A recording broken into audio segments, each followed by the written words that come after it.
L'IA et les cabinets de conseil, promesses, désillusions et leçons. Un article du journal L'Opinion de septembre 2025 indique que depuis quelques années, l'intelligence artificielle est devenue l'Eldorado des grands cabinets de conseil. PwC, Deloitte, McKinsey ou encore Bain ont investi des milliards, promettant aux entreprises de les accompagner dans cette révolution technologique.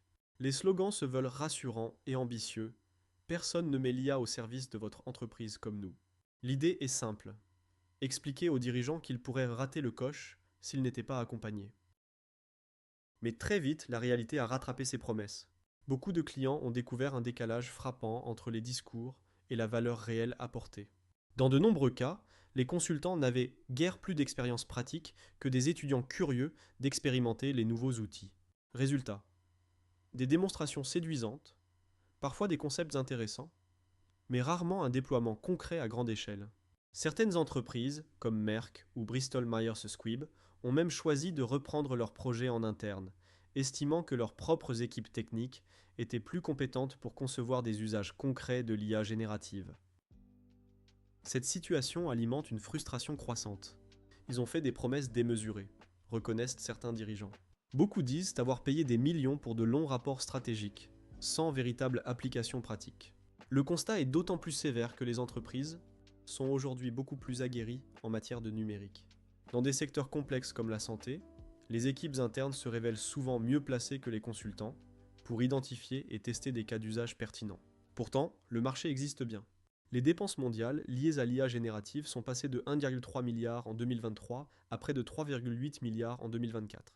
Les cabinets continuent de signer des contrats, même si la croissance ralentit et que les attentes ne sont pas toujours satisfaites.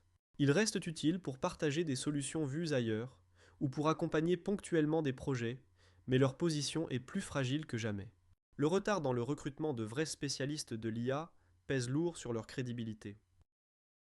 Et au fond, cette histoire raconte une chose essentielle. L'IA ne suffit pas. Les outils existent, mais la valeur ne se crée pas par magie. Elle naît de la capacité à transformer une technologie en usage concret, à savoir la déployer dans des environnements complexes et à l'intégrer au quotidien des équipes. Cela demande une expertise réelle, mais aussi des compétences managériales solides. Le message est clair. La performance de demain ne reposera pas uniquement sur des algorithmes ou sur des slogans séduisants. Elle dépendra de la formation, de l'accompagnement et du développement de compétences chez les consultants, mais surtout chez les managers et les eux-mêmes.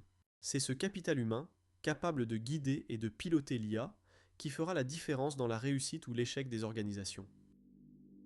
Plus d'informations sur l'exécutif programme, manager la performance des organisations avec l'IA sur neocognition.ai et iaeparis.com.